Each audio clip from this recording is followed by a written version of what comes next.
What is the best fern for a hanging basket that will grow full and long?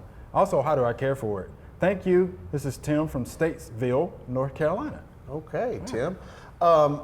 You know, the Boston fern is the common one that's always used. My mom has one, yeah. You hang them on the front porch in the South. It's kind of an icon of the South. Yeah. But those need a little bit of shade, or they'll get a little crispy. So if you don't have shade, there's one called Macho fern that it's big. As the name implies, it gets really big.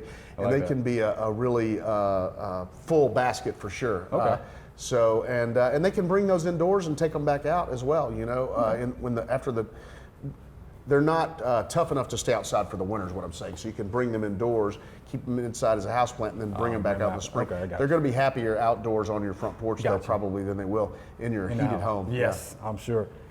Any other ways to care for them? You know, whether they're outside or inside? Well, you know, hanging baskets. Like watering? What about watering? I would say, you know, those hanging baskets probably almost need watering every day, especially when they get full, like that Macho fern. You'll fill up the basket, it'll be drooping over the edge, but there's not much soil in there because it's all roots. Okay. A big basket of roots. Yeah. But a lot of those ferns actually have a water storage sort of bulbous thing inside them that you see whenever you divide them. I've seen that several times.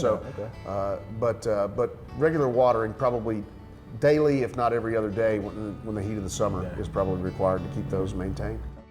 Thanks for watching the video. We hope you enjoyed. To subscribe, click below.